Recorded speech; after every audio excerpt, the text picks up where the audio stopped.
by the speaker during discussion session. Okay, now ladies and gentlemen, Bapak Ibu Saudara-saudari, adik-adik mahasiswa semua, a very good morning first to Pak Rektor ITHB, Dr. Insinyur Samuel Tarigan MBA, and to all the directors and all caprodies of ITHB, and of course to our honorable speaker, Dr. Colin Beaton, who is joining us from Australia. Is it right? Okay, so good afternoon, maybe in Australia, and to all the respectable participants of today's webinar, my fellow docents and also all the students. Okay, welcome, and it's my pleasure to welcome you to ITHB Studium Generale, Building Determination and Resilience to Succeed as a University Student. Okay, first, let's thank God for His mercy and grace, and so we can join this webinar in good shape.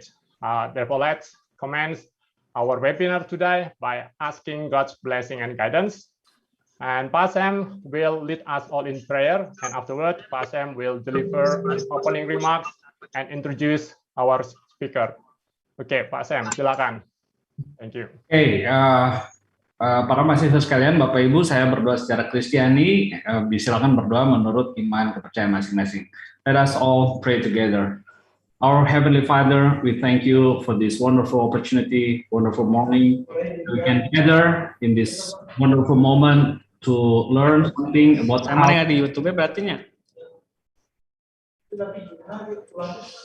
Oh. Okay.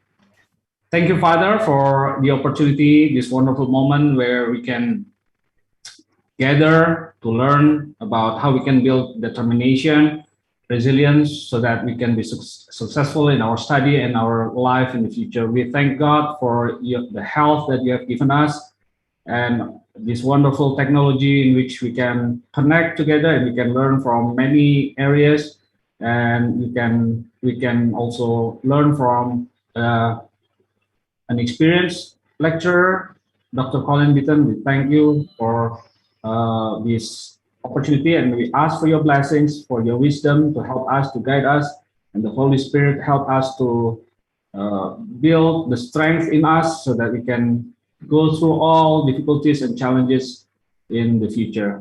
Thank you, Lord, and we believe you have answered our prayer in Jesus' name. Amen. Okay, so welcome everybody and good morning. Especially to Dr. Colin Beaton. Yeah, I'm very glad to see you again. You look the same as when you left many years ago. You look still so young. So I'm quite surprised. Yeah, I myself probably have looked older. As you can see, I have thinner hair and a little bit, I have gained a little bit more weight. Yeah. You're facing more challenges. Yeah, I know. So we are very grateful that despite this pandemic and all the difficulties, we always can find blessings and opportunities such as this technology, yeah, in which we can now learn from many countries, and you can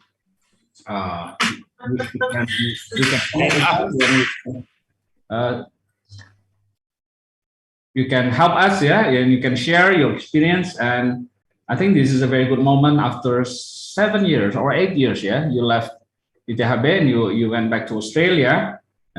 Finally, yeah, we get to hear your voice again, yeah, and as usual, we are very eager to learn from you, and you have set the foundations, yeah, the transformation, if you will, in 2009, yeah, when you join us, 2010, yeah, when you join us, I think we have worked together wonderfully, putting together the new foundations, yeah, for the academic processes.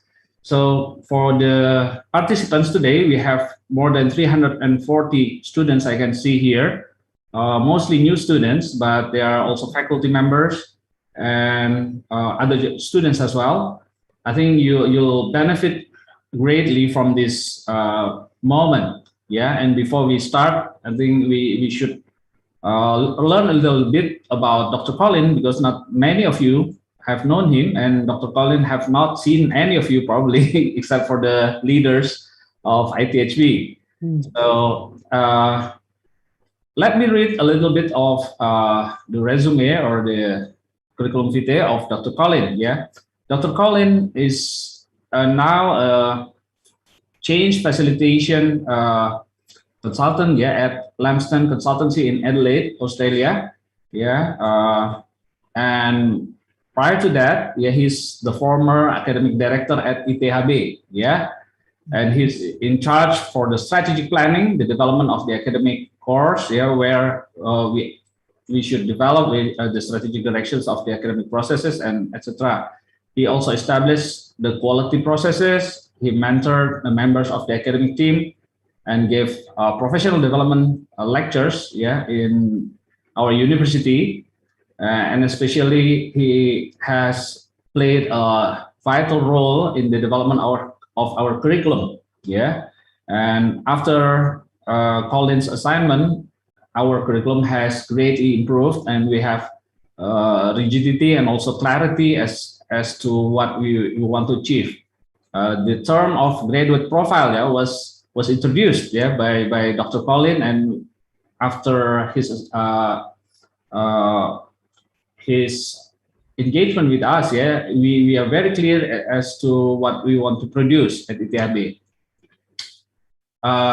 He also, when he was at ITHB, he was also a consultant for Cahaya Bangsa Classical School. Yeah, it's also a well-known international school in Bandung. Yeah, so we are very fortunate to have a distinguished lecturer, academic director at the time. Prior to his assignment at ITHB, he is the academic mentor at UPH, University of Pelita Harapan. Yeah, he assisted SPH or Sekolah Pelita Harapan International Schools in developing teacher education. Yeah, using the Tabor Adelaide Bachelor of Education programs. He guided UPH in establishing a teachers college, yeah, which is very well known in Indonesia, catering for undergrad and graduate teacher education under the scholarship scheme for UPH. Yeah, so he was there between January 2005 and January 2009.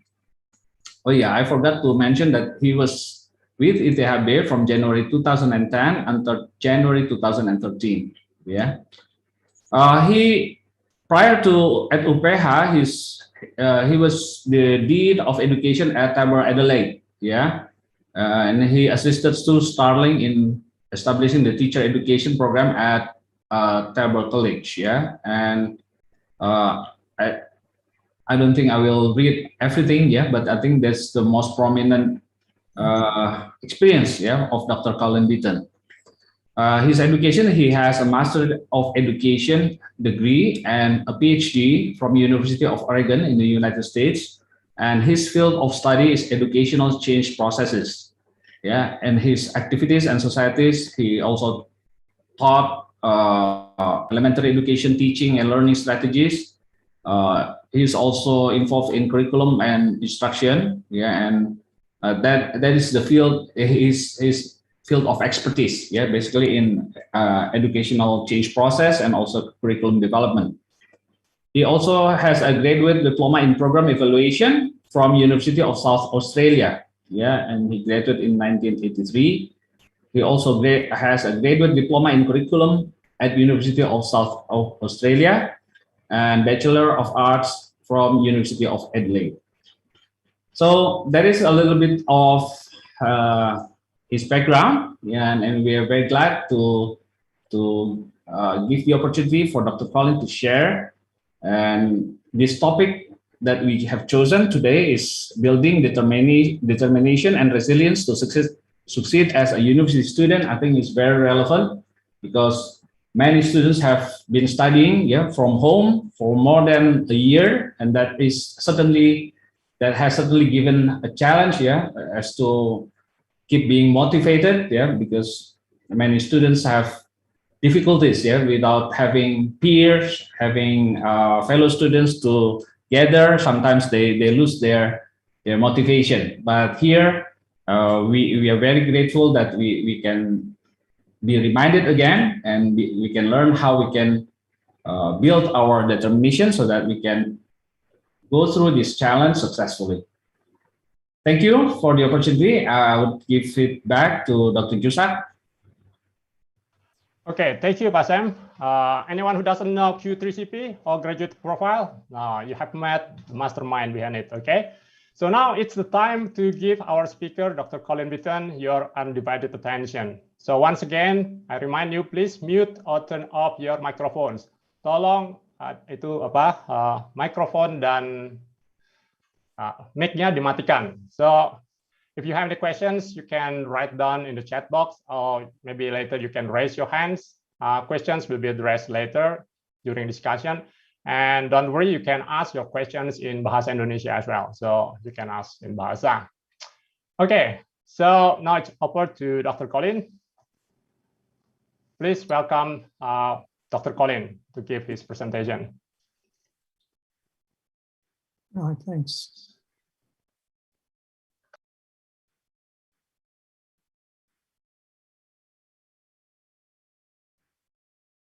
All right. So is that working okay now? Yes, it's okay. Great. Thank you for your greetings, and greetings to all of you as students. I have enjoyed working both in Jakarta and in Bandung with so many students, and while I haven't met you, I am very familiar with many others. And yeah, it's an honor to be able to share this. In fact, it's been a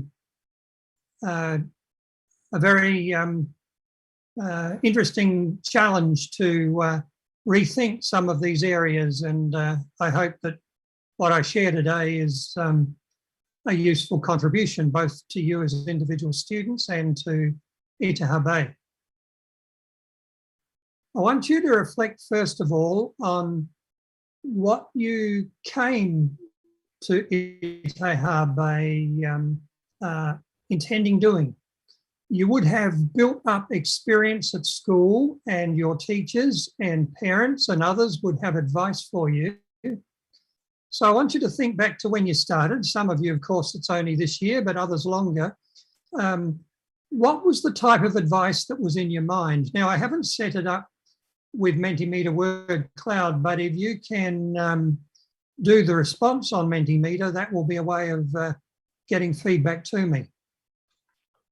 Have a go at answering that question. Maybe I can help with the question. So Pak Colin bertanya, nasihat apa yang pernah diperoleh pada saat pertama belajar di ITHB? Apakah kerja keras dan terusnya? Nanti Mentimeternya akan di-share di chat. Silakan klik di chat, diisi, nanti kita akan lihat hasilnya. Minta tolong panitia, tolong di-share Mentimeternya di chat.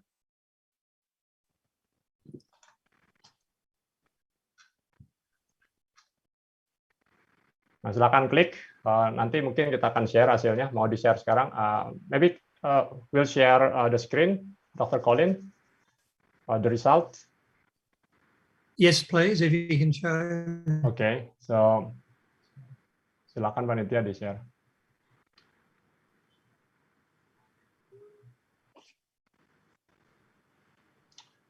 You can write in Indonesian, maybe, if you know what to write in English. Yes, whatever you feel comfortable doing, someone else can help me understand. Ya, di nasihat apa yang diperoleh atau yang diberitahu? Ini masih sedikit, coba.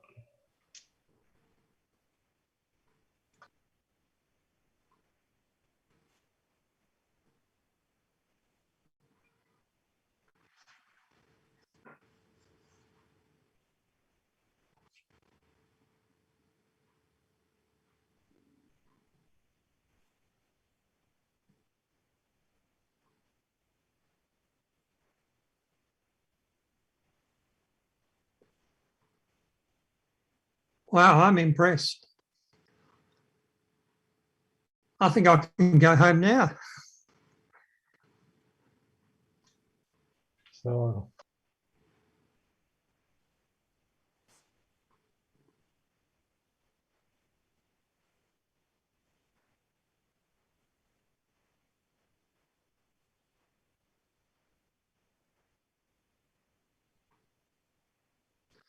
Okay, let's round off there. if you look and see what other people have said as well as what you've said yourself,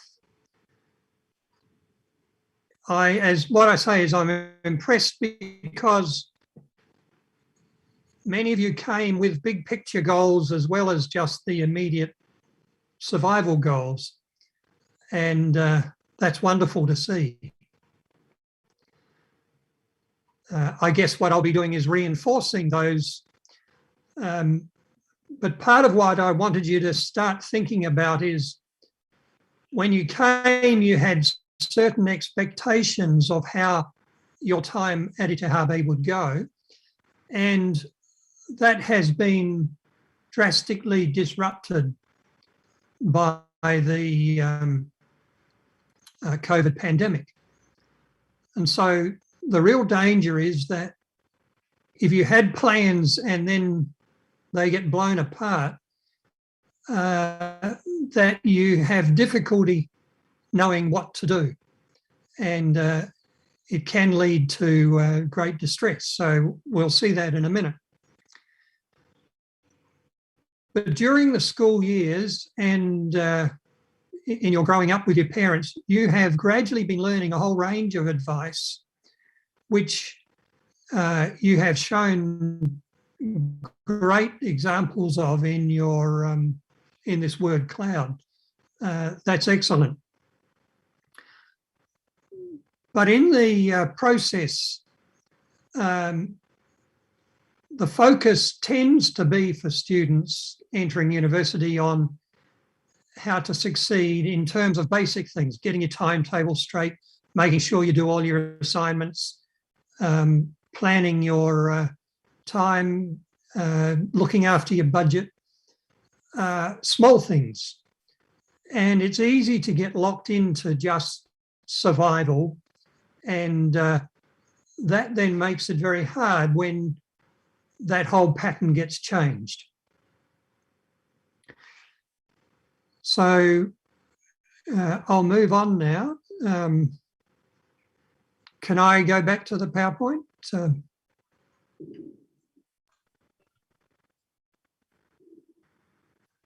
I'm having difficulty. No, you can share again your presentation. Right. Great. Good. So what has happened is that for you, students in other years didn't have anything as big as this. For you, there's been a major disruption of COVID-19. Now, this is significant, of course, because it has worldwide impact, but also the fact that it has stopped many activities from happening the way they used to happen. However, individual people face many such disruptions like this at various times, traumas, adversity or other stresses. They could be health stresses, could be financial, could be accidents, could be relations.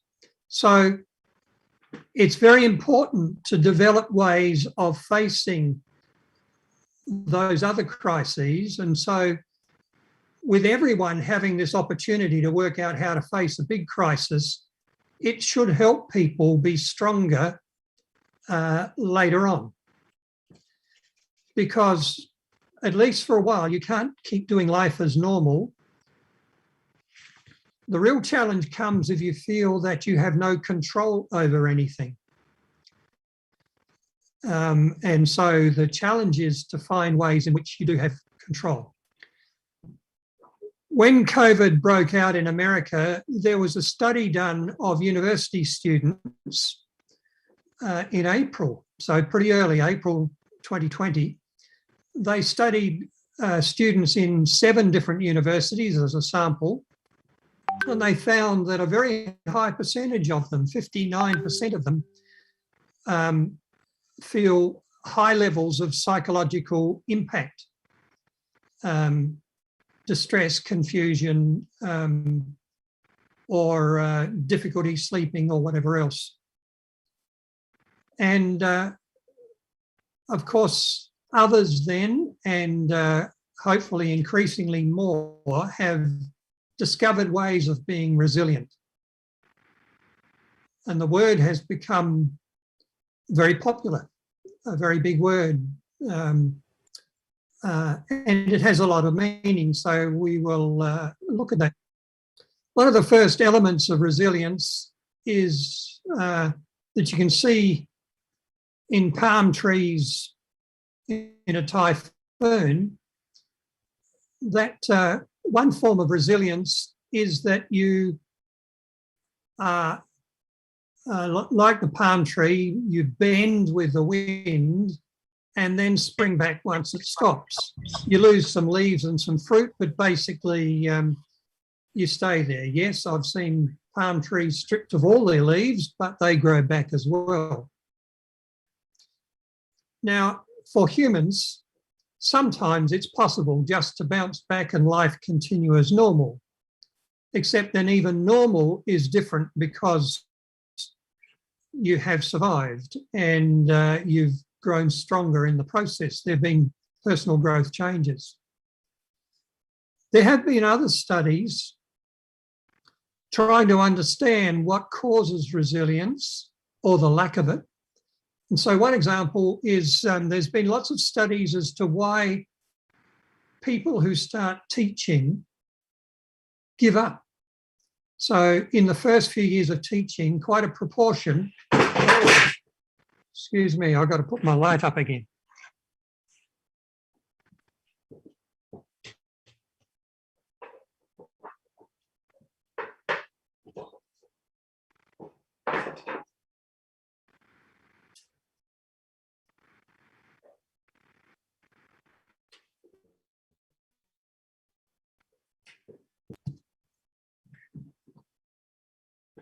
Sorry about that. I have a light in the room and for some reason it toppled over but didn't break, so it's still working. Back to the typhoon. It looks like we have one inside. The teachers were found to all face the same sort of challenges, and yet some gave up and some didn't and grew stronger. And so there have been studies of what is the nature of that resilience. And they have found that two elements in particular are common in those who survive. And they are described as altruistic motives and high self-efficacy. I won't explain them much more now. We'll come back to that later on. But the first one means you keep going because of other people, doing it for others. And the second is you feel that you can do something and can achieve something and it's worth the effort. That the opposite are people who are only thinking about themselves and who don't feel they can change anything or make any difference anyway. Those people give up. And yet others are able to keep going. So we need to explore how you can achieve this resilience.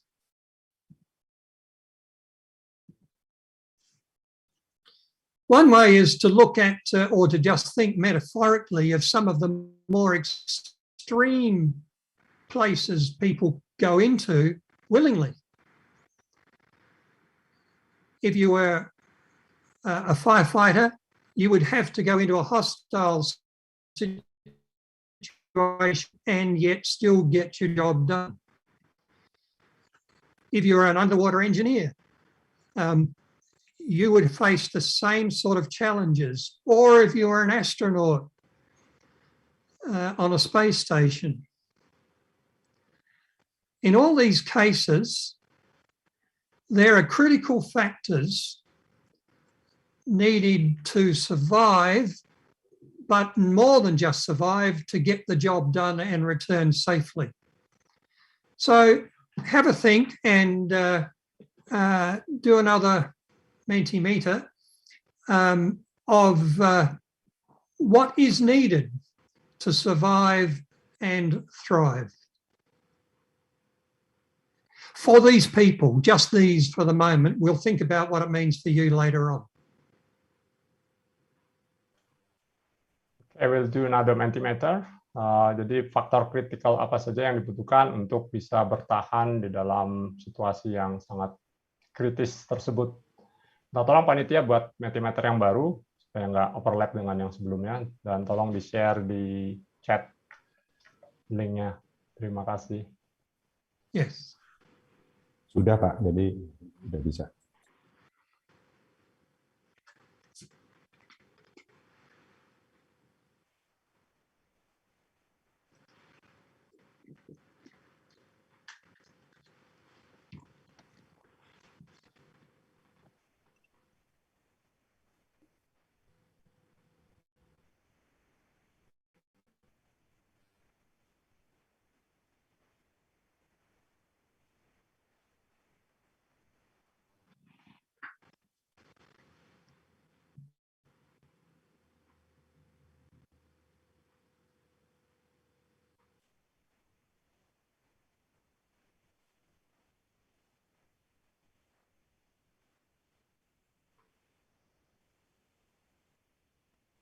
Can you translate Semangat Sembara for me?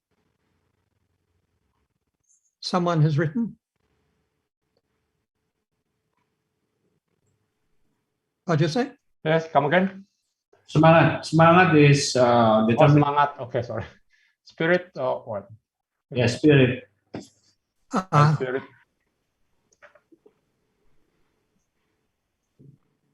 I can't see it now anyway. It's gone, it's shrunk, yes. Oh, some big ones emerging.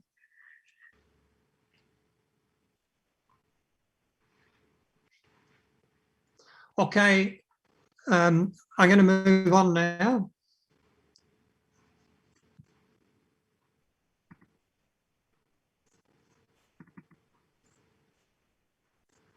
So I started with the very basic ones on the left-hand column. They all need protection, protective suits and so on. They all need some life support. So I noticed someone put oxygen and so on. That's a key part of it. They all need communication equipment, and then also they need equipment to do their job. What's not visible in the picture but is very important is that they have a clear task, that there's a skilled team working with them. They're not out there alone. And they do have those two things that we saw before, altruistic motives. They're doing it for other people, for the good of mankind or whatever.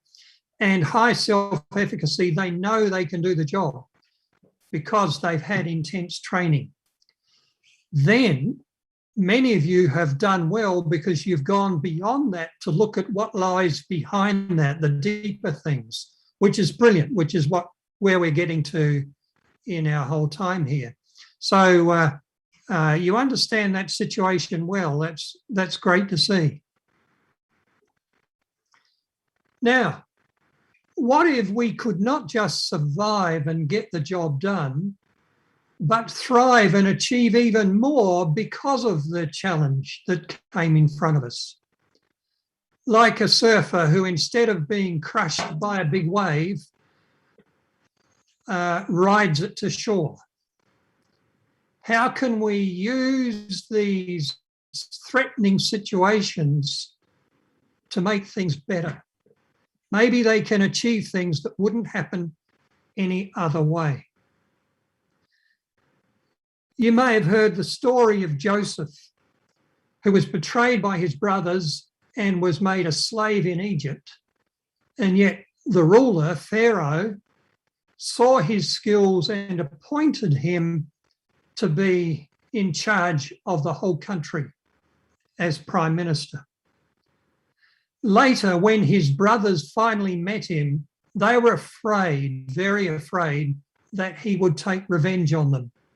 And what he said was this: You intended to harm me, but God intended it for good to accomplish what is now being done.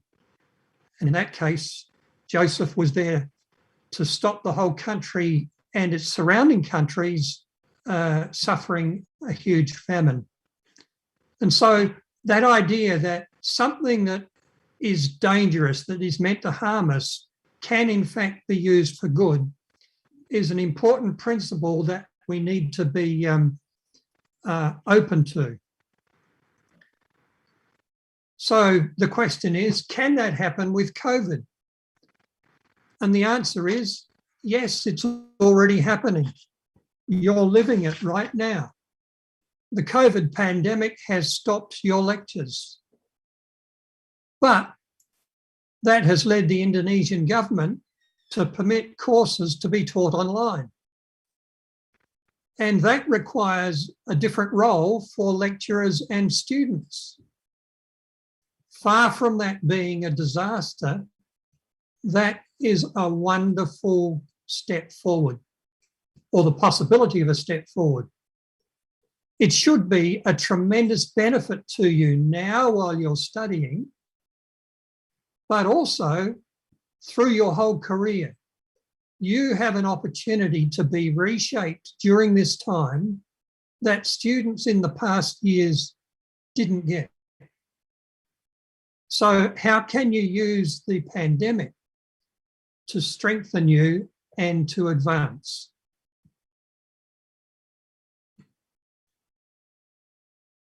One of the main values of forced disruption is that it stops you from doing what you've been doing already and forces you to think again as to whether there's a different way or a better way.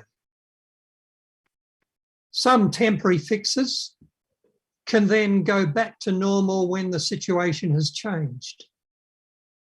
But some things will never be the same. Think about the history of Indonesia.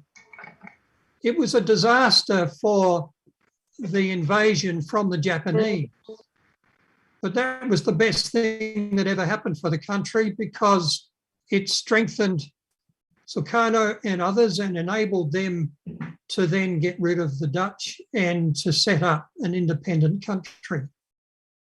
It was strength coming out of a very disastrous situation. How is your strength going to grow from this? Well, here's one way. The traditional approach where the lecturer has knowledge and transmits it to students who then pass it back in exams has always been out of date and needed to change. Here, Jean Piaget is speaking over 100 years ago, and a few other jottings there to show other people urging the same sort of change and improvement in our teaching. Have you all read that? I'll move on.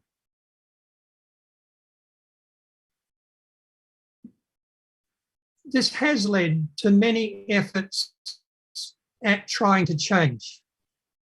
The idea of the flipped classroom has been very big, catching on in many universities, and where instead of gathering for the transmission of knowledge and then going away and doing follow-up assignments, students get their knowledge from lectures online and other sources and then come together to workshop, to problem solve, to discuss, even to debate.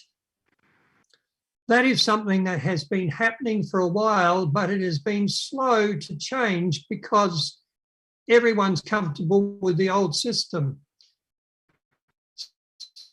Students like it, lecturers like it because it's easy, it's safe, it's known. Educators who really understand don't like it because they see that it is achieving so much less than what could really be achieved.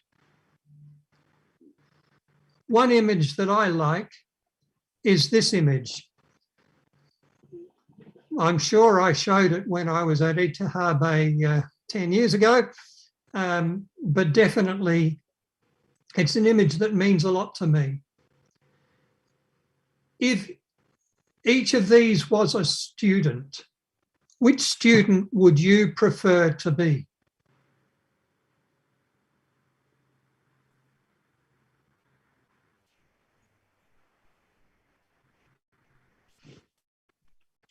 The first one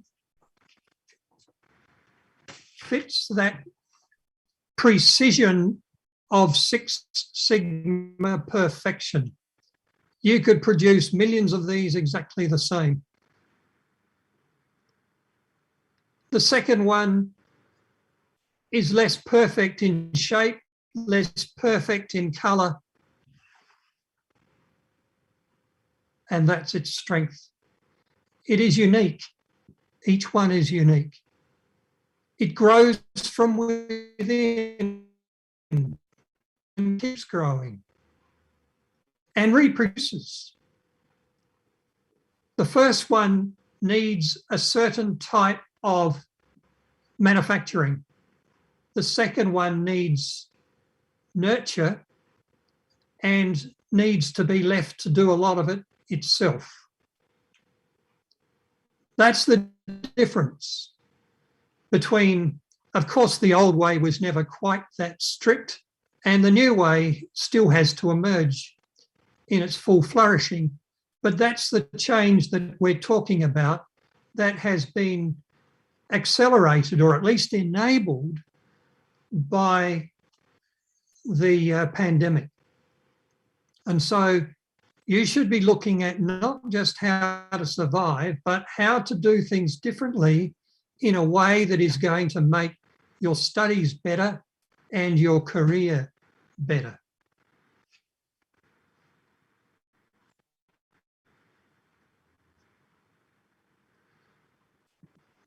The second thing to think about in that is how you go about it, because you've now got responsibility. If you were given a computer, or when you got your first computer, you were probably overawed by the incredible complexity of the computer, by all the things it can do. And you were keen to explore what it could do and develop your own capacities to use it. But in fact, you have been given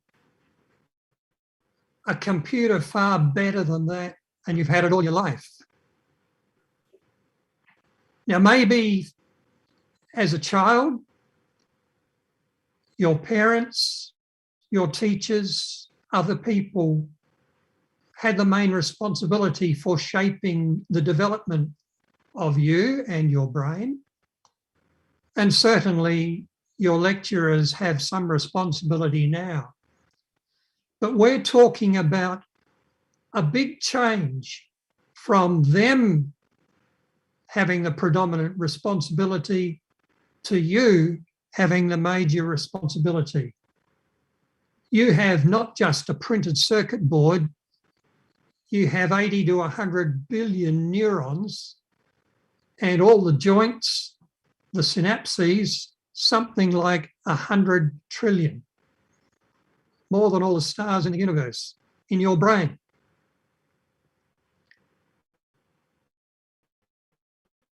Question is, what are you going to do with it? This video gives us a brief glimpse at what it looks like and what happens.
So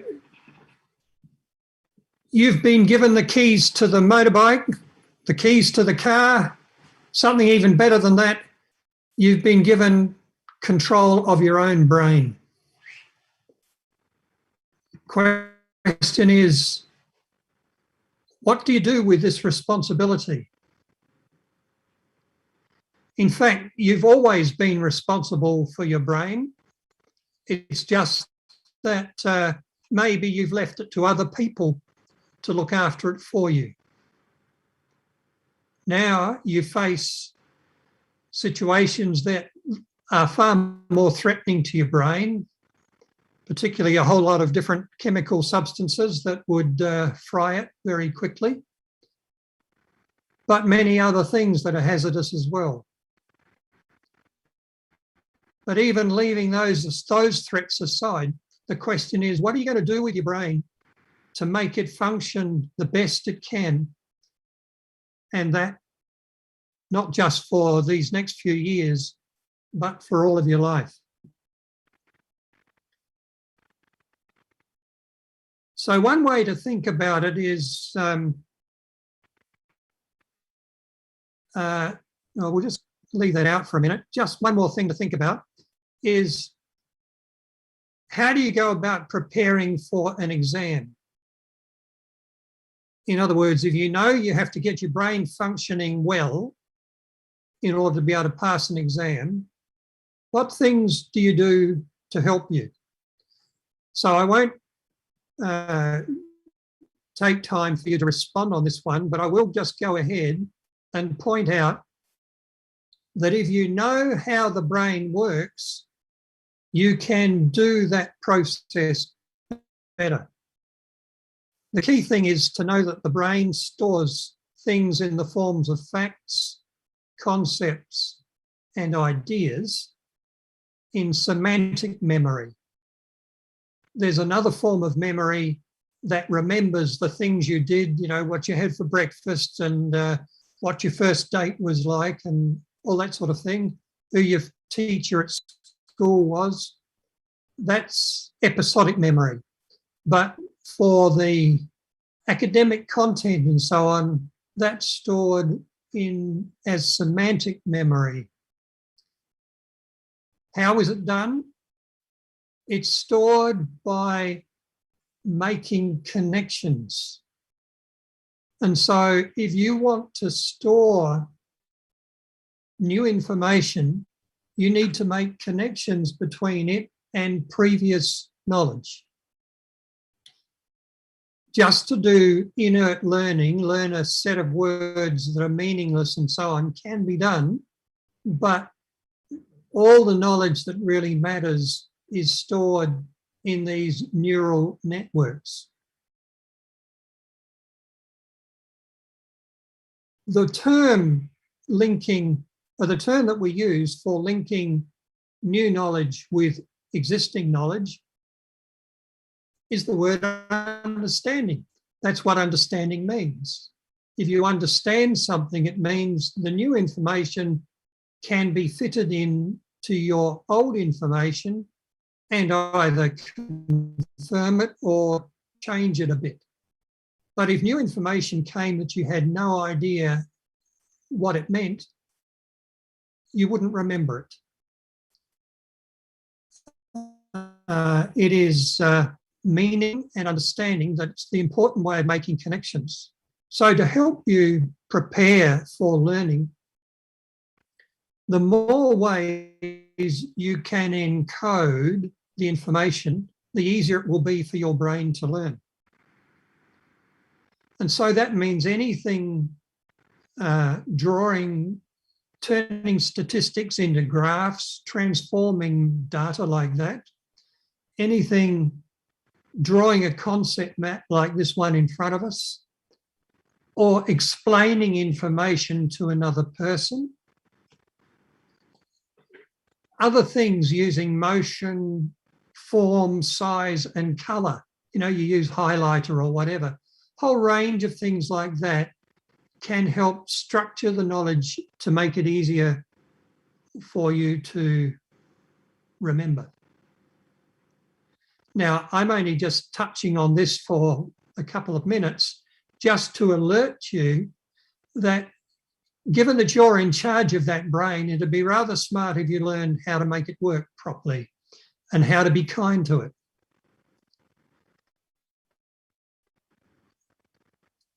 Apart from the storage, you want to be able to retrieve the information from your brain at the right time.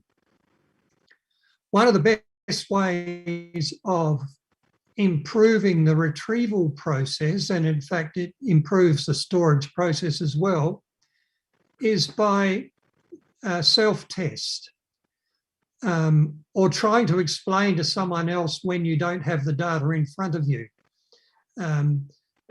That's the type of thing that is involved in any sort of revision for exam. That's not the same thing as cramming, hoping by going over a whole lot of things you'll remember them. This is a way of active learning. You may be interested to know if you think, well, perhaps there's a pill I can take or a drink I can drink that will help my brain. The answer is no, there's not. But there are a few things that have been found in research to improve the brain memory and functioning. One is exercise. Get exercise. Secondly, sleep. Good sleep. Or undisturbed rest. The best thing to do before an exam is not to cram the night before, it's to have a good sleep. Focusing of your mind, as in prayer or other forms of meditation, also leads to measurable changes in the functioning of the brain. Caffeine is good in small quantities, whether it's in tea or coffee. And for those that don't like caffeine, green tea and black tea also have effects on the brain. And a few other food items. I won't go on into that. But you need to become familiar with how to look after your brain and encourage it, because you're in charge. Now, how to bring those two things together? The fact that the lecturer is now relying on you to do a lot of the data gathering and processing, and the fact that it's your brain, how do we do it? One of the first key elements is that you need to go to multiple sources. The brain works best by comparing and contrasting one thing with another. You read 3 different experts on a topic, you look for what is the same and what is different, and start thinking about that. That will lead to your understanding. And the lecturer still has a very important role in that, because when the class gathers for tutorials or workshops, you have different perspectives, different understandings, and you can bring those together, and the lecturer guides the discussion, the workshops, and so on. That's the most effective way of using the brain. Now, that can be done online, as long as you are communicating in that same way. And so the change of the COVID has freed you up to be able to do what may not have been so frequently happening before that. Okay, so there's some of the possibilities. But they don't seem enough. That doesn't seem to be enough to explain what would enable you to survive the biggest crises that could occur in your life. Do you have enough? to be one of those firefighters, astronauts, or deep sea workers? Is there anything more? A couple of days in our local newspaper, I saw it was talking about defence jobs in building defence equipment. I saw this comment. A former Saab executive, that's Swedish firm, is it? Swedish aeronautical firm, said the most valuable engineers had a broad spectrum of skills and could turn their minds to lots of different things and frightened to take up new challenges. Do you see what he's saying there? He's saying, we don't really want to be satisfied with someone who's just got an engineering degree. We're looking for more than that. We're looking for a whole person with broad range of skills and ways of being ready for the future. Can turn their minds to lots of different things and not frightened to take up new challenges. Wouldn't it be good if ITHB can produce such graduates? And that's why, with compliments, thank you to Paulin for this, ITHB developed the graduate profile and ensures that it guides and shapes what happens in all the courses. You should be familiar with this by now. This one is specifically from Paulin, so thank you for that. The graduate profile was recognising that we need knowledge, skills, and character a lot broader than just passing a particular set of content studies. And that the way in which those studies are done, the way in which the student has learning experiences, should be not only helping develop the knowledge and skills, but growing their character and attitude as well. So it's a focus on the whole person. Now, ITHB probably have got to the point where they have need a refresher in looking to see how more they could extend what's happening in the courses to help achieve these things. And maybe this COVID thing gives an opportunity both for the lecturers and the students to more consciously look at achieving that wider competency that employers in fact are wanting.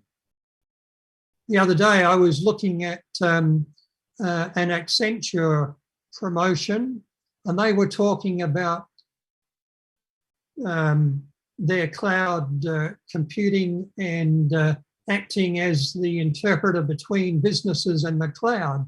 And it's all about handling rapid change. That's the sort of people they're looking for, and that's the type of world they're working in.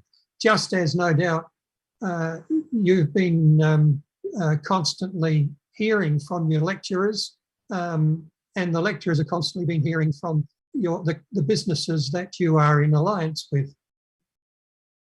So how do we build past what's happening already? Look at that far right column, the spiritual life, where there's got to be faith, disciplined life, integrity, and life with a purpose and mission. You don't just achieve that by saying, yeah, I want that. And you don't just get it by people saying you ought to have it. How can that? Well, there's another thing you need to learn about yourself. You are a whole person, but there are dynamic differences. As a person, you are a body. In Greek, it was called soma, but also in Hebrew, they use the word sarkos because it also incorporates our earthly nature, our sinful nature. But secondly,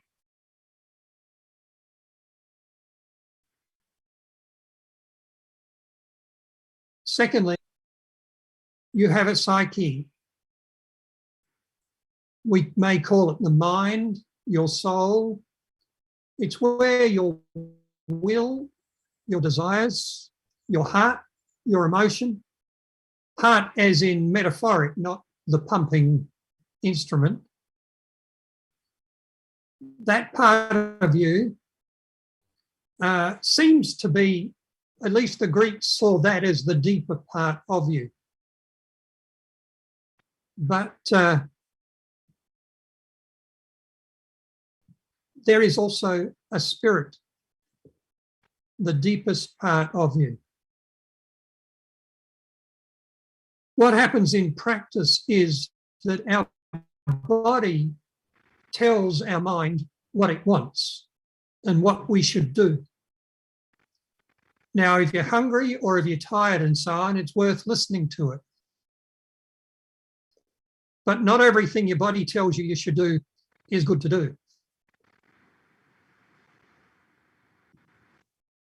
But also your emotions, your will, your desires tell you to do things. Many of those are good, but not all of them. You really need something to set as a guard to keep watch and make sure that only the right decisions are being made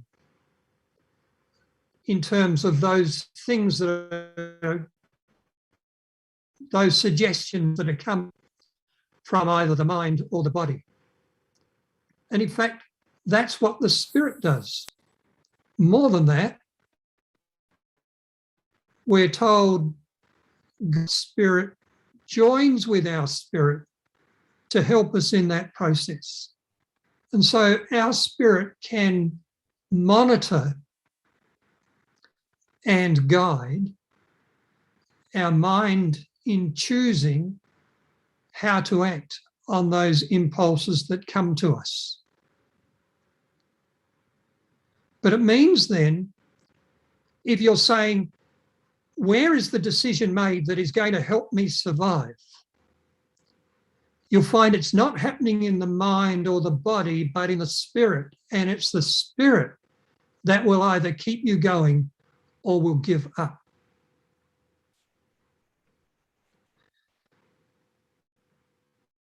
So how can we feed each of these things? How can we exercise?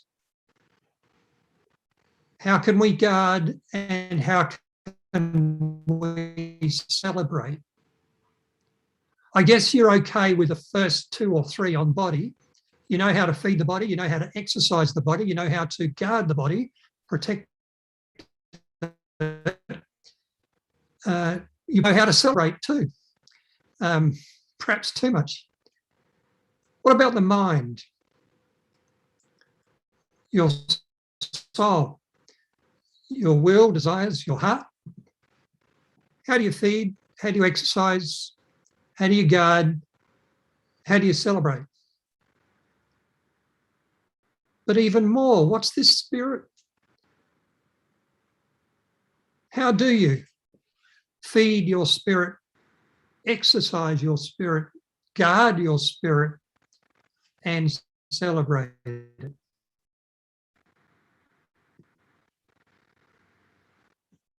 And that brings us to having an overview of where we are in this process.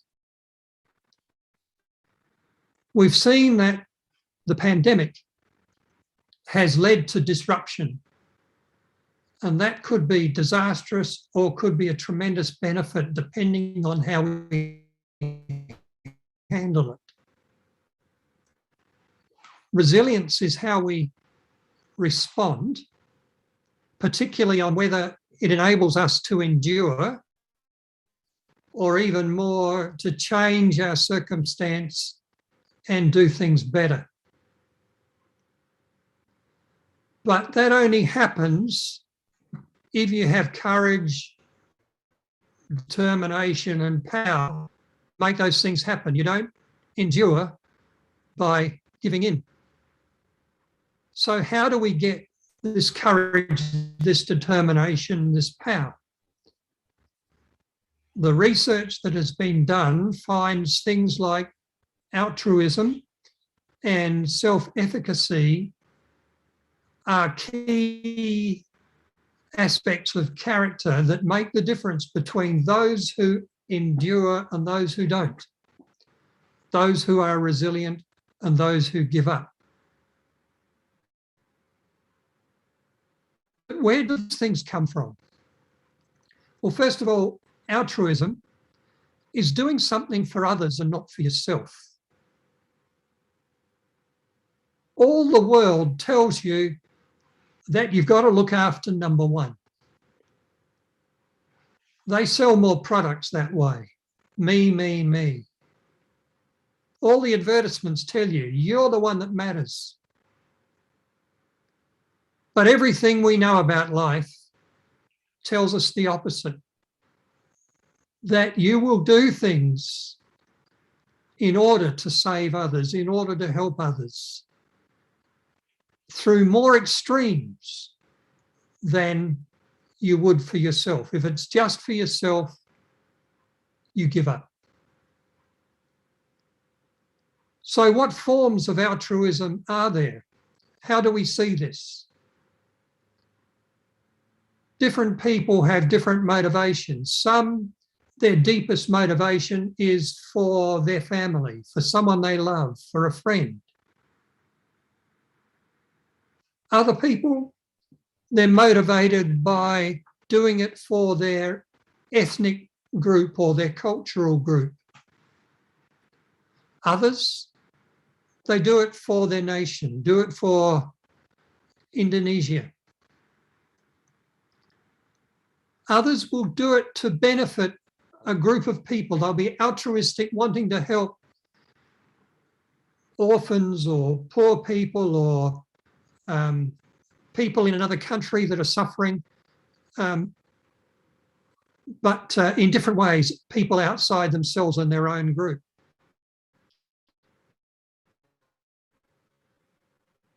But still others will do it because of their belief in God. What is your source of altruism? What gives you the resilience? What gives you the courage, determination, and power to endure that we see as resilience? Or what gives you the courage, determination, and power to make changes, which will be ultimately for the better? But for a start, they're disruptive, confusing. Do you have a core belief strong enough to help grow that altruism?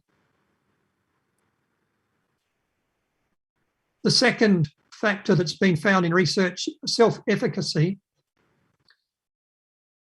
comes from whether you believe it matters, whether you believe it's worth the effort. And that depends on whether you believe you can make a difference. We find that those who attribute even their success and certainly their failure to external factors, you know, the exam was too hard or the lecturer was bad or whatever. If you say that things went wrong because of something else and not you, then you don't give yourself any chance of making any changes. But if you believe that you can make a difference, that if you make an effort, it will be better, that is the most essential source for all motivation. you attribute success to effort. And therefore, you have confidence that it is worth making the effort. The second part of self-efficacy, of course, is have you done the training? If you were to go into a fire, even with all of the protective equipment that you saw earlier on, I suspect you might be struggling because you haven't had the training to know what to do. And so self-confidence isn't just blind self-confidence, I'm me and therefore everything's okay, but it's got to be confidence based on something and based on the fact that you've been working and developing the qualities that are going to get you there. And so your core belief needs to be driving that self-efficacy as well. In Christian understanding, the key basis of our core belief, of course, is belief in God. And it's in fact the hope, that is the certain hope that God promises, that then provides for that altruism and that self-efficacy. You know you can survive because God is with you. You know you can survive, that it's worth the effort. And so it doesn't mean that you don't also do it for your family or your ethnic group or your country or the world's greater good, but you are doing it because of your deeper belief. Now, I'm not here arguing that Christianity is the only belief that can motivate people. Clearly it's not. There are many people that are strongly motivated by other beliefs. But the test that Christianity has stood shows that it works. The Apostle Paul knew that tremendous persecution was coming. He was in prison in Rome and having his last chance to write some instructions. He was martyred, he was executed not long after this. But the instructions that he wrote to the people were so powerful that enabled them to calmly face death, being burned at the stake, being torn apart by wild animals, or being slaughtered by gladiators. This is a cover of just a commentary about Peter's letter. But Peter, in his letter, wrote instructions that were so powerful that those people went into the fire without all the protective equipment that you see in this picture. And they actually went to their death still calmly, confident in hope that we're there for them. Now, I'm not suggesting that you're going to be martyred. We all need to be so prepared that no matter what happens, we can face it. But that same 100% confidence is needed to develop self-efficacy to face any challenge.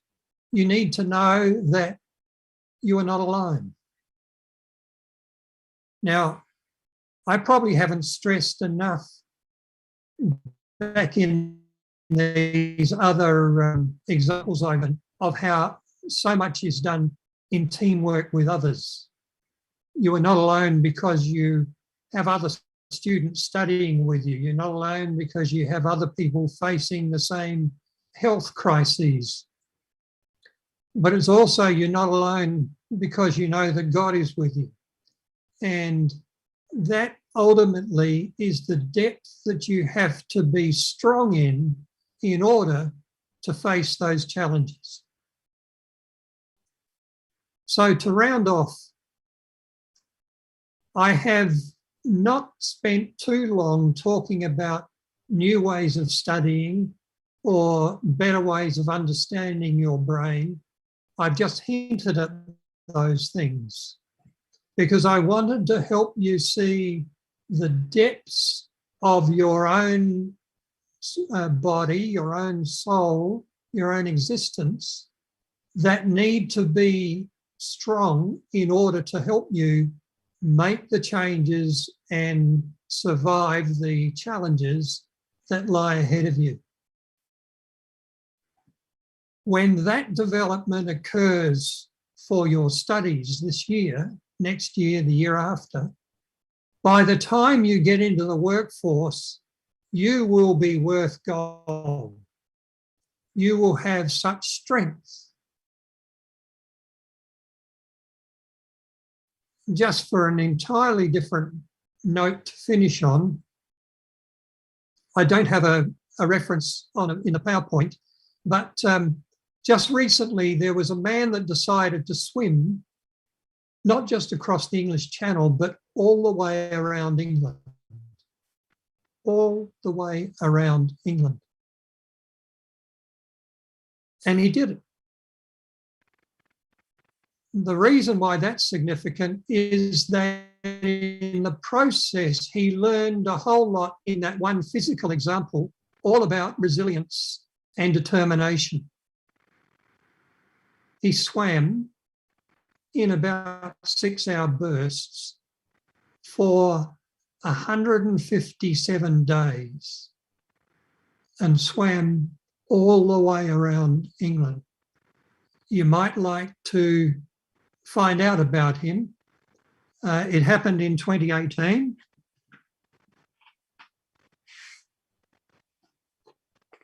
Just in the face of everything else, I'd forgotten his name. His name is Ross Edgley, Edgley. You could look him up on YouTube, see a clip, or better still, you could read his book or listen to it as an audio book. It's called Resilience. He drew not into Christian philosophy, but into Greek philosophy. So it's slightly different there, but there's a lot of principles he discovered that were significant. Okay, so just ending that in passing, I was thinking of that or referring to him now because when you come out the other end, you're different. And he talks about some of the things that are different about him, both physically and mentally and spiritually. So back to the key point. You can not only survive, but thrive in the disruption that's occurred because of COVID. But it depends on the depth that you are able to bring to it. So I pray that you have opportunities to reflect and to explore some of these areas. And I'll certainly over the next short time be willing to respond to any of your questions or discuss some issues further. Thank you. Wow, thank you very much, Pak Colin, for that's a very inspiring and encouraging and assuring talk. And of course, plenty of food for thought for us today. Okay, so we will not only survive, but we will thrive. That's very encouraging. Maybe Pak Sam wants to add something. Or let me just translate that a few key points there for our students, just to ensure everyone is on the same page and get the most of this material. Jadi para mahasiswa ya, ada 3 hal yang menarik. Pertama tadi altruism ya, itu diungkapkan berkali-kali bahwa apa itu altruism? Itu adalah spirit atau semangat untuk bekerja bukan buat diri sendiri, tapi buat sesuatu yang lebih besar daripada diri kita. Itu menjadi motivator yang paling kuat ya di tengah-tengah kesulitan kalau kita punya motivasi bukan hanya untuk diri sendiri. Mungkin perlu direnungkan karena terkait dengan calling ya. Calling hidup kita itu apa? Makanya di ITHB kita punya panggilan hidup ya. Panggilan hidup itu artinya bukan sekedar cari nafkah, bukan sekedar punya profesi gitu, tapi kita punya pekerjaan, pelayanan yang akhirnya membuat diri kita tuh ada gunanya dilahirkan, ada gunanya kita bekerja, ada gunanya kita belajar. Karena kalau sekedar cari nafkah, ya Anda nggak perlu sekolah tinggi-tinggi gitu ya. Jadi find your calling supaya itu bisa menjadi motivator, karena itu ternyata tadi yang disebut altruism itu ya, bahwa kita bekerja buat bukan hanya memikirkan diri sendiri, itu menjadi motivator yang sangat kuat di tengah-tengah keadaan apapun.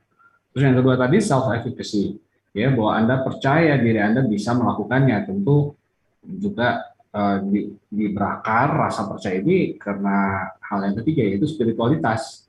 Ya, tentu kalau Anda Kristen, Anda iman lain pun pasti mengajarkan bahwa sumber kekuatan sejati itu adalah sumber yang melampaui kekuatan kita, yaitu Tuhan, ya Allah Bapa. Kalau kita di Kristen memanggil dia Bapa, yang menjadi sumber segala sesuatu dalam hidup kita. Jadi penting sekali kita punya root yang kuat, kehidupan rohani yang kuat, bahwa kita melihat hidup kita ini sebagai sebuah berkat, sebagai sebuah karunia, sebagai sebuah kesempatan, bukan kesulitan, ya. Dan itu orang-orang yang akan melakukan perbedaan besar dalam dunia ini, to make a difference, seperti semboyan ITHB ya. Kita ingin menghasilkan pemimpin-pemimpin yang membawa perubahan, educating future leaders to make a difference, yang membawa perbedaan ketika Anda bekerja berbeda. Kenapa? Karena Anda punya panggilan. Dan itu sangat terkait kepada spiritualitas, ya.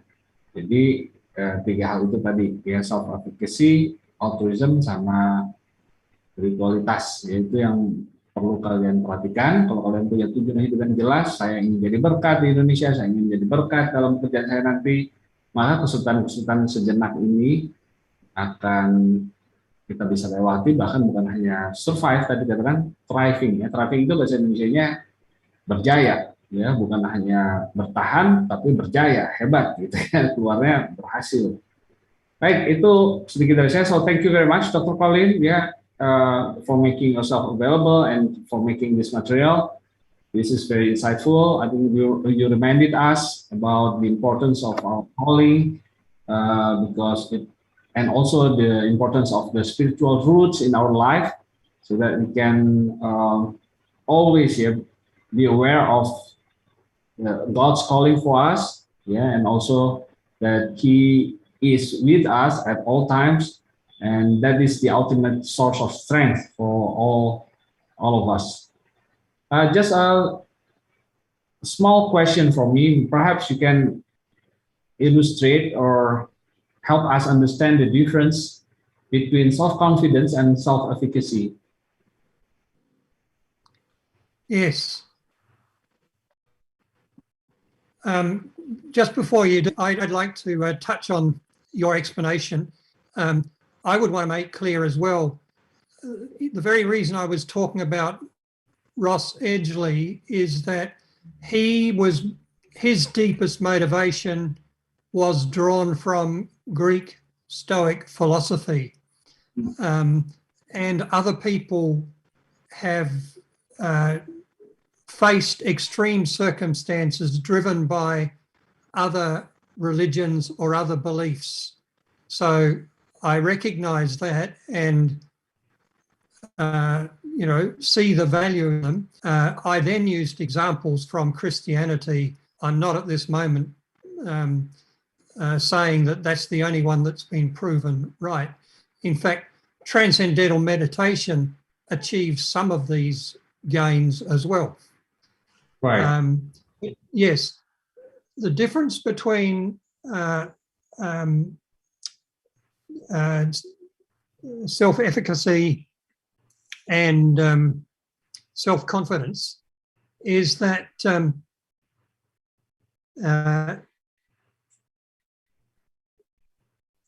it really depends on how it's earned. So if by self-confidence you're just meaning trusting in yourself, I can do this, without the background evidence of what would give you reason to believe you can do it, then it's likely to be very shallow and fail. You can probably find video clips of people that try things that fail. In some cases, it was worth a try. It was a surfer who got dumped, who got wiped out. But he gets back up and goes again. But there are other people who leap across from one building to another and fall to their death or something like that.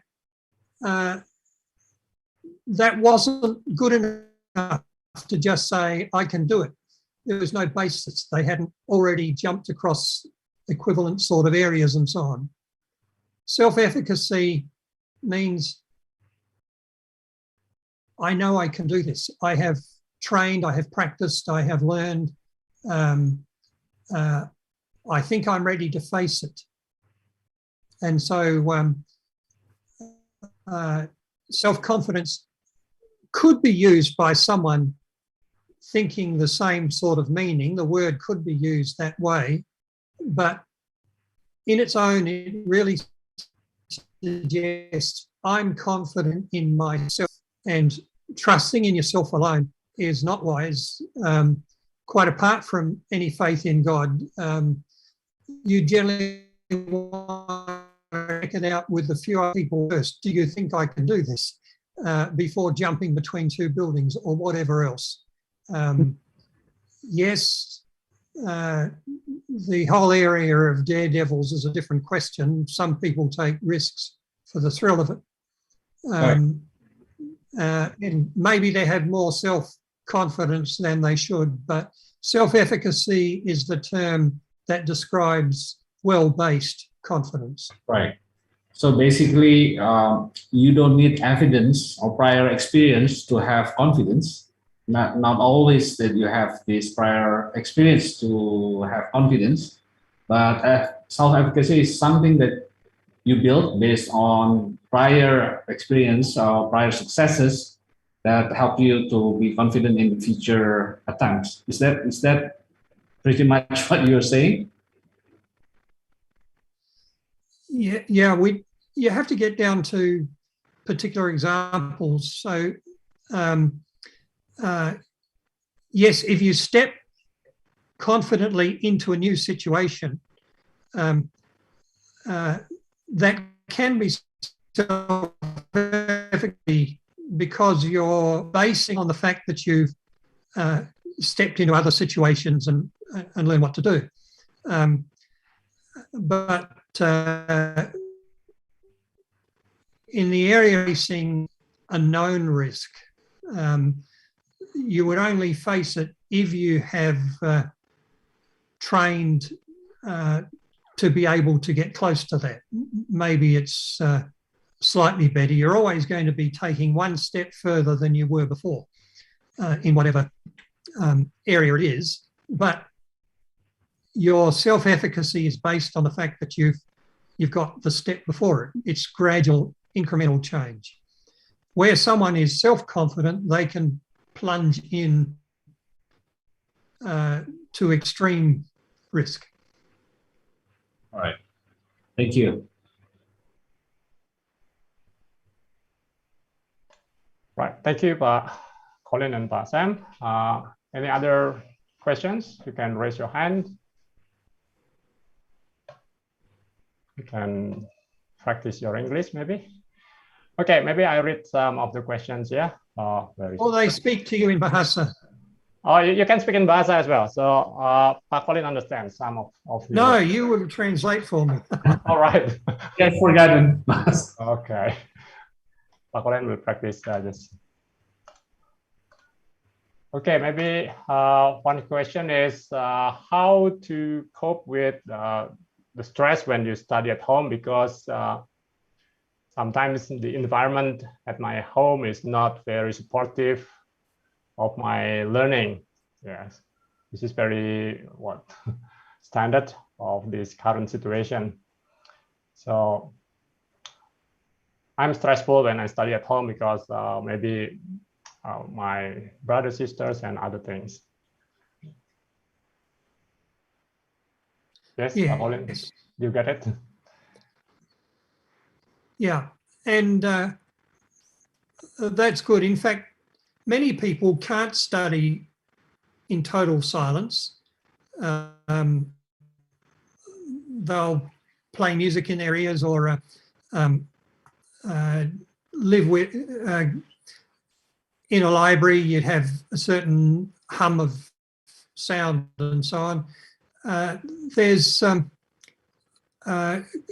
incredible ability for the brain to screen things out. For a couple of years, I lived right next to a railway line that had interstate trains running along it. And the first night or two, you'd wake up every time a train went past. After a short while, your brain becomes conditioned to it. You don't wake up. It is the ability of the brain to be selective. So, yes, if two children are yelling at each other or something like that, that could be distracting. I don't doubt that. But the general noise of a house or even of traffic can become screened because your brain is able to be selective. It's probably worth having some earplugs as well, earbuds, just to muffle the sound. I often use them, just the little plastic rubber squeeze buds in your ears, or if you have music. But mainly it's your brain's ability to focus so intensely that it can ignore the other sounds. And that's a good skill to develop. Yes, thank you, Colin. So maybe you have to adapt yourself to your environment. That's the best that you can do, and maybe you can do something, yes, how to improve the environment to support your learning. Okay, thank you. Maybe I'll give this question to Dave Jason. Please, Dave, can you speak up? Hi, my name is Dave Jason. I'm from Bandung, and I'm from online business major. May I turn on please turn on your camera, Dave? Yes, thank you. Okay. So, this is my question. After I'm studying from the lecturer, I always taking notes. I'm print the modules and I taking notes and I highlight with the stabilo, and then I write the points. Is that effective from learning to fasten our learning? Is that effective, did you say? Yes. Because after the college is finished, I always print the module or the book, and then I take the important point from that module, and then I highlight it with highlighter. In Indonesia, we call it stabilo. Is that effective for the learning? Well, it's marginally effective. It's a good start, but it's what happens next really is the effective thing. It's possible while you are doing the highlighting, almost certainly while you're doing the highlighting, your brain is doing some other processes. It's reading the whole and working out which is the most important point. And to work out what's the most important point, you're thinking about the particular meaning of what you're looking at. And that's the bit that helps you remember it. Yes, the highlighter would then enable you a little more to revise, but actually you can do a lot quicker by taking those notes and then drawing some sort of diagram, even a metaphor. You know, I've tried to use metaphors today. I like the palm tree or whatever else like that. When you've got a particular set of information,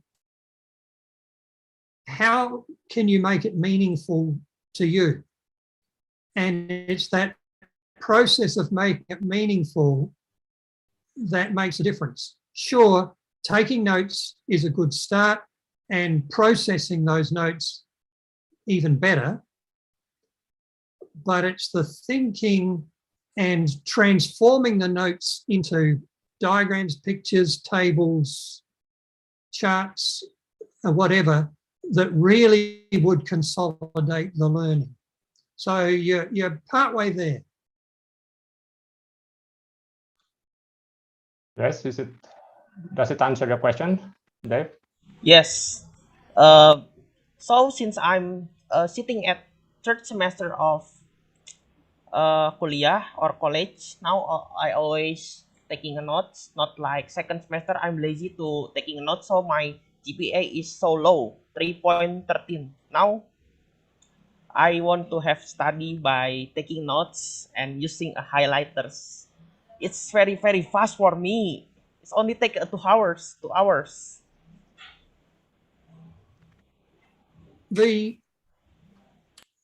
One of the benefits of online learning is that you can stop and repeat and so on the lecture, the input. But do I hear you're actually having live lectures at the moment? Are you? You attend sessions, or is it online?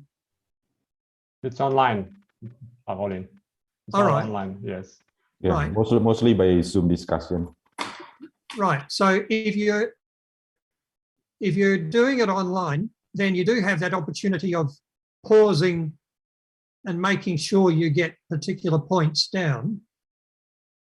So noting is a critical first step, and that you will already notice a difference. Your brain is thanking you, I'm sure, that instead of just listening and saying, okay, I've got that, you're now helping the brain by taking notes and processing them. I'm applauding that, David, don't get me wrong, but I'm then saying the next step is even more exciting.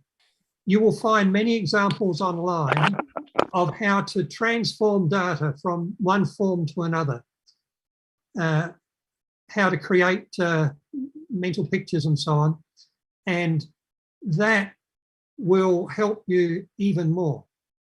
But the other things that I've talked about, if you try to explain it to someone else, that will help you know if you've really got it clear. Or if you try to test yourself. Those ways are all immeasurably more powerful. I mean, they are measurably more powerful, not immeasurably, because there is research that shows those things help you move way ahead of where you were. There's nothing wrong with you. It was just something wrong with the method you were using. And now you're starting to change, and hopefully you've got a few more methods that you can use now. Yeah. Well, thank you, Mister. I'm very, very thank you. Sorry, I'm interrupting. Oh, you're okay. Dave. No, thank you for the questions. Thank you, Pak Colin. So that's a good start. Pak Colin said you start by highlighting the notes, etc. But there's more than that, and maybe you can improve by explaining it to others and also creating mind maps or self-test. Okay, that's a good advice.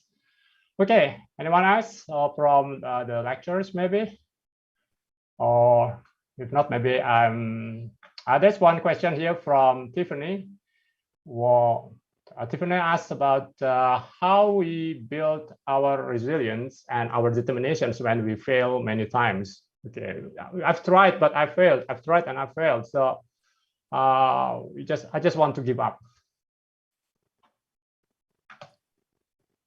Tiffany, have we? Oh, she's not there. But maybe she's here. Yeah, I planted that question because I wanted that. Not really, but it's a point that I should have made anyway. Failure is the best way of learning. Failure challenges you to identify what works and what doesn't work. And we keep exploring boundaries when made that way. And we keep failing, and then we succeed. There are some lovely quotes. If you go looking online, you'll find some great quotes about failure. One of the things that's often quoted is, I think Thomas Edison, before he made the light bulb, tried something like 1,000 different ways of doing it. You know, different materials, different gases and so on, until he found something that worked. Each failure meant that he was closer to success. The question is, how do you learn from the failure?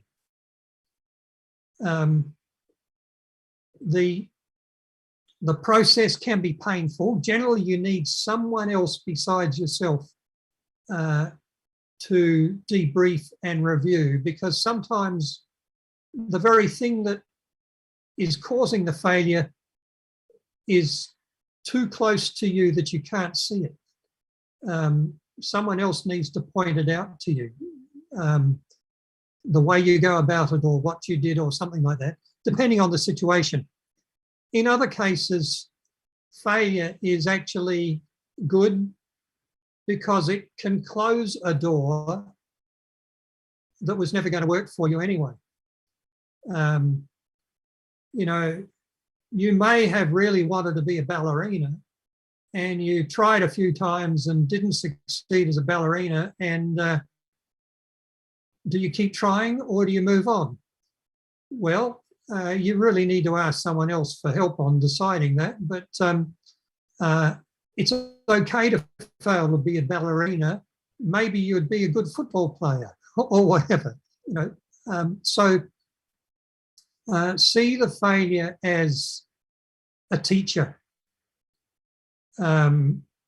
Pretty hard teacher. You want a teacher that can be accentuating the positive, not pointing out the negative all the time. But failure is good. If it's failure that involves other people, see if you can get feedback from them.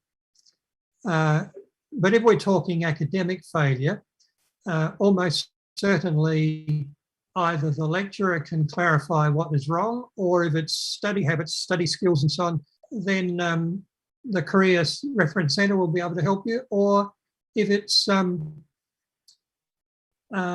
deeper personal issues, the counselling centre. So there's always someone that's going to be able to help you work it through.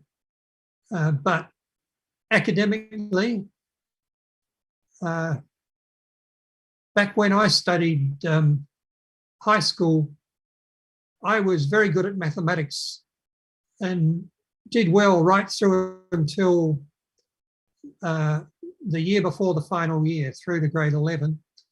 Then in 12, it started to become hard.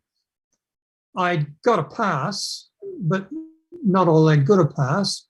Went to university, did first year mathematics, and partway through, I really thought, what's the point of learning the formula of the curve of a cable, hanging electric wires and so on like that? You know, do I really want to do this? I managed to scrape a bare pass, what they called in that university a Division 2 pass. It means it counts as a pass, but you can't keep going in that subject. That's okay. I didn't want to do any more than one subject. But one subject of mathematics, because I was working more in the humanities areas. So failure there was the closing of a door, and I don't think I suffered by it. Other failures, I've gone back and tried again and do a whole lot better the next time.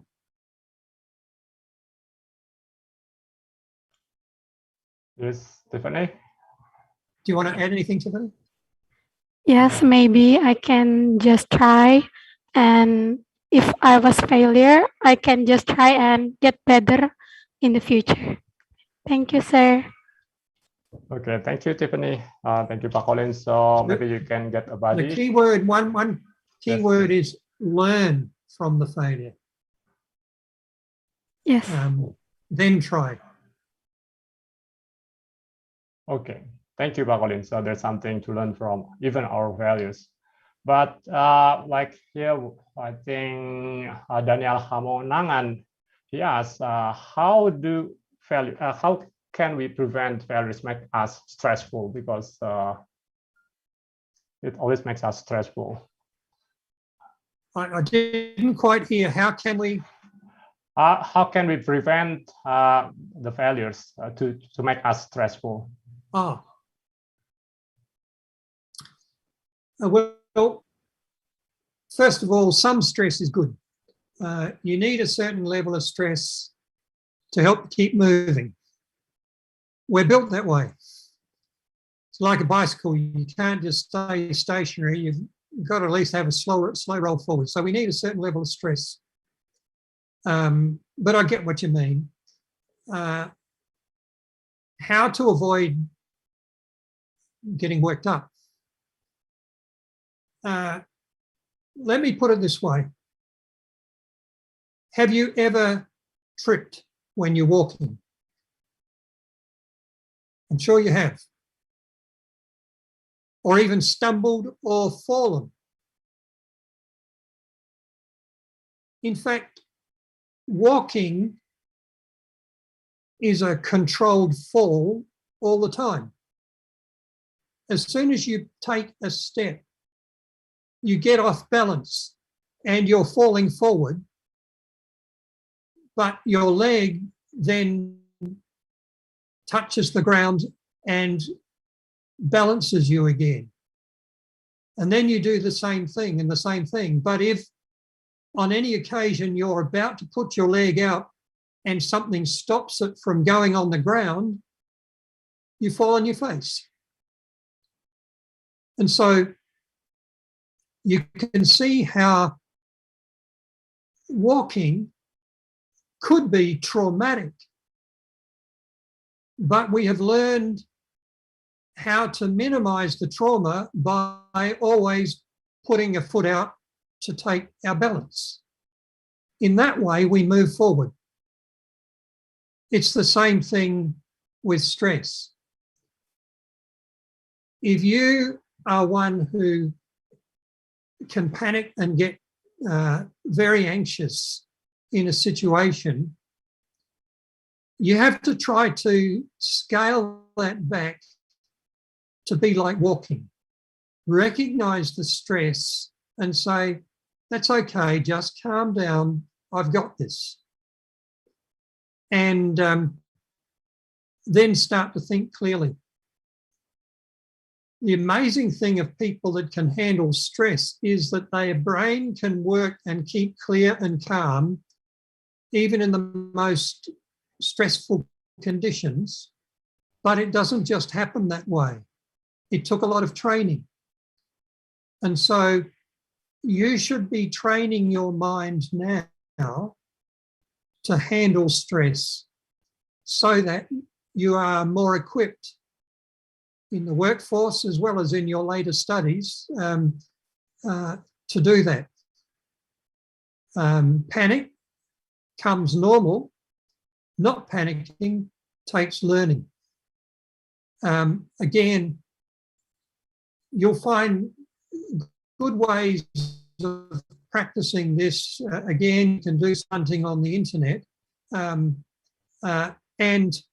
as one who always works best when I'm under some sort of pressure, I can tell you that I still have not big panics, but certainly more than a mild flurry at times, and that tends to just get the best out of me, I think.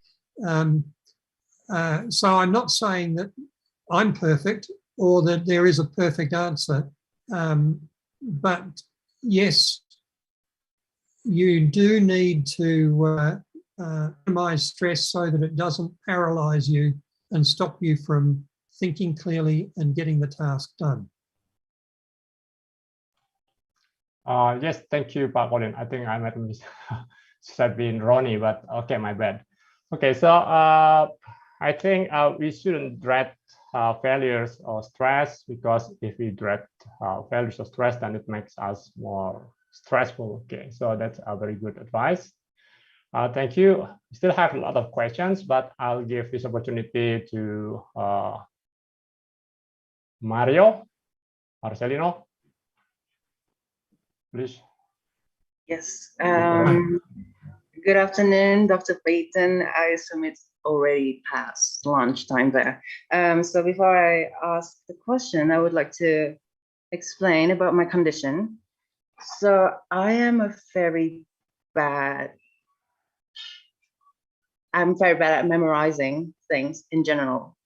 And I note something from your presentation earlier about strengthening storage or brain memory, which is self-trace, exercise, good sleep, meditation, and consumption of caffeine. But I noticed most of this only concentrated in the short-term, short-term results in which to strengthen our memory. So I've been trying to practice my memory by this cycle that I've been doing for the past 2 weeks, I think. But after a certain amount of time, it has actually become dull and very unenjoyable, because it has become very monotonous. And I don't really feel like I'm having some results from this practice. So what I was about to ask for you is, would you recommend something for training our memory long-term wise? Thank you. Yes. Right. Yes, I certainly would. You can, even someone who has a, quote, poor memory can train their brain to a phenomenal level. I was looking and saw a video just recently about a man who can look at a pack of cards and remember what the card is for 256 cards. That's 5 packs of cards. Remember every one of them. And he started with a poor memory. He trained his memory. Now, I'm not suggesting you've got to train it that far, but I'm totally believing, yes, there are a few people that have some particular areas of brain damage that makes memory harder for them, but almost everyone else has the same possibilities. The brain is just as capable. It's how you train it. So the first thing, I think you were talking about learning things by going over and over them. That is the simplest form of memorization. We call it rote learning, R-O-T-E, rote learning. And you just say it over and over and over until you remember it. And you can do that for even quite large amounts of data, names of people or passages of text. But that is a possible way. But as you say, it actually requires many repetitions. Different arguments about how many, but certainly lots. It is found that short bursts of repeated repetition is better. Coming back and looking at it after a time. However, there are much better ways of memorizing, ways that have been inherited right down from the ancient Greeks. So with thousands of years, they use a Greek word for it called mnemonics. It's M-N-E and so on. So mnemonics spelled M-N-E. You will find there's been more research. In fact, back when I was doing research in America, I linked up with some of that and looked at some of the things they were doing in terms of newer ways of helping people learn information.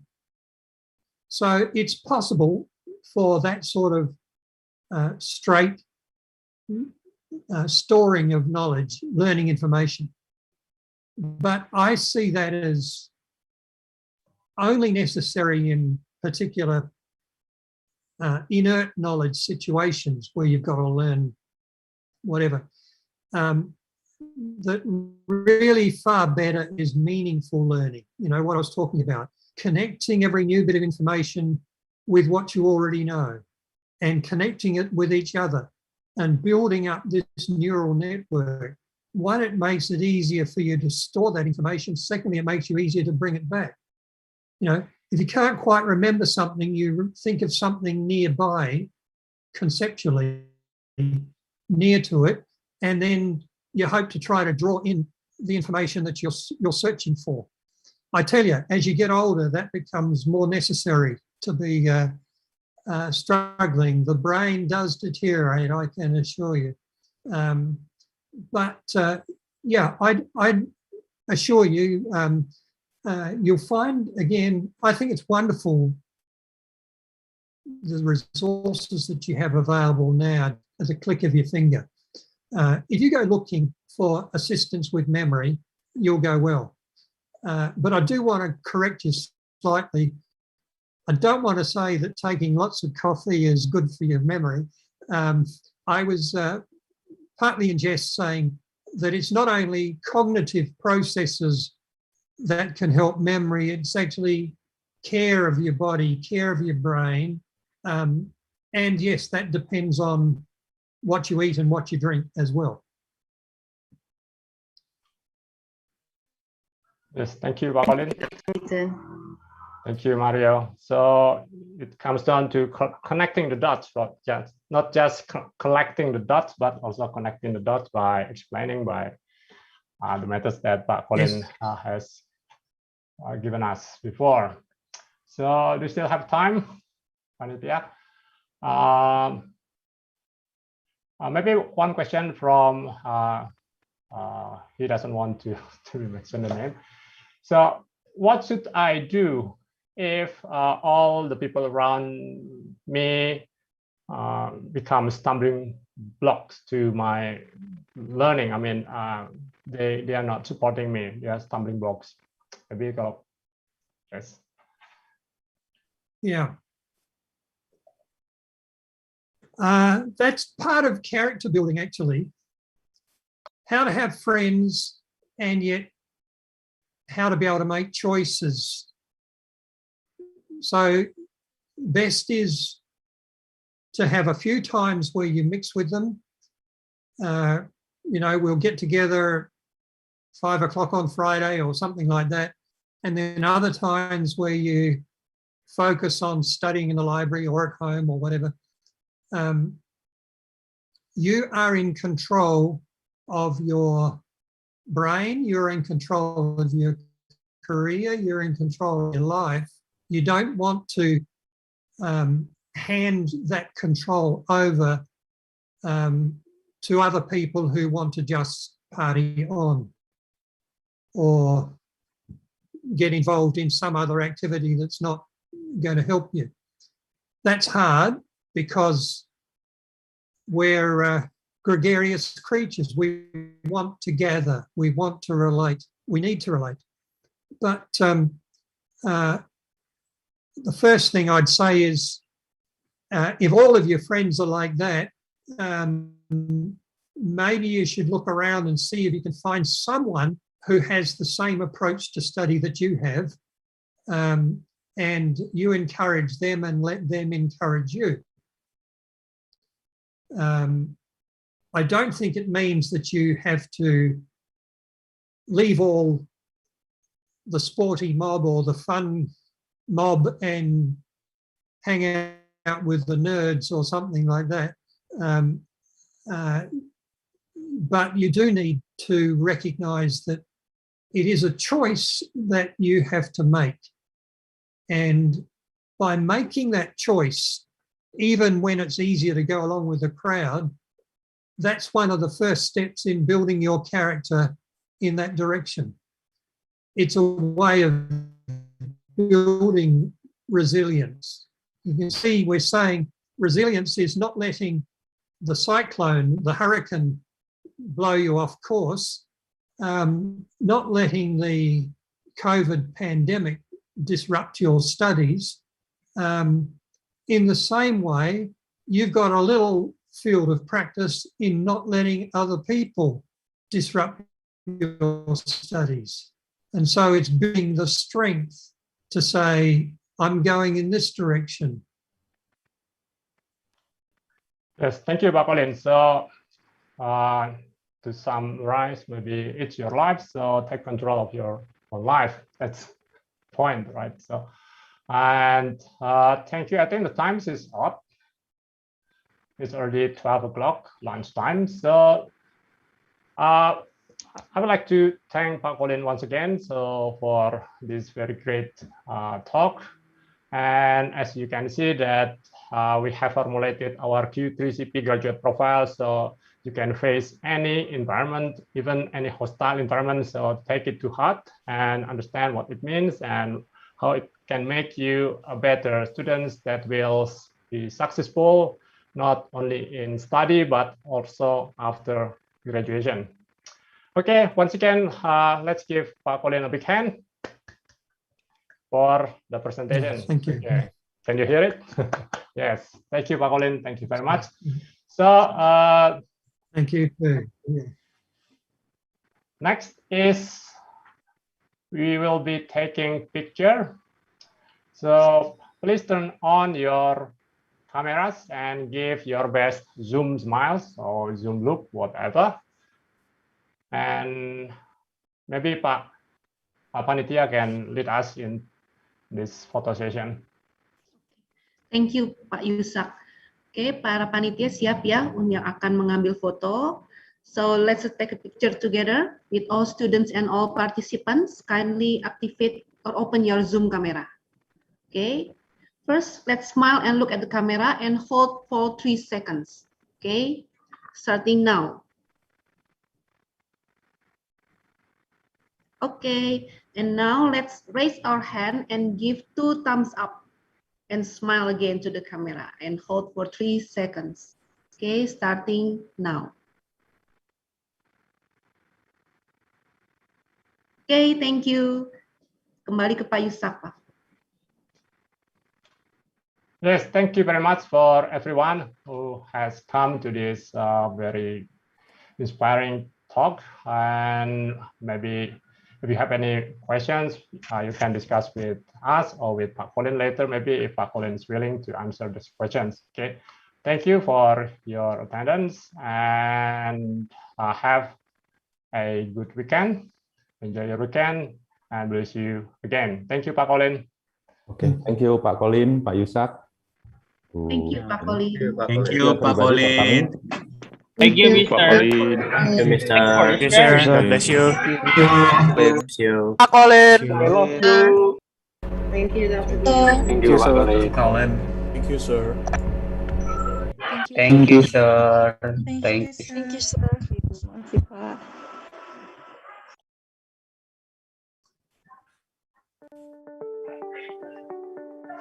Baik, Pak. Saya tutup, Pak, ya Zoom-nya, Pak. Yeah. Okay, you all dismissed. You can leave. Oke. Thank you semuanya. Terima kasih. Terima kasih semuanya. Terima Selamat kasih siang. Bapak Ibu, para mahasiswa. Selamat siang.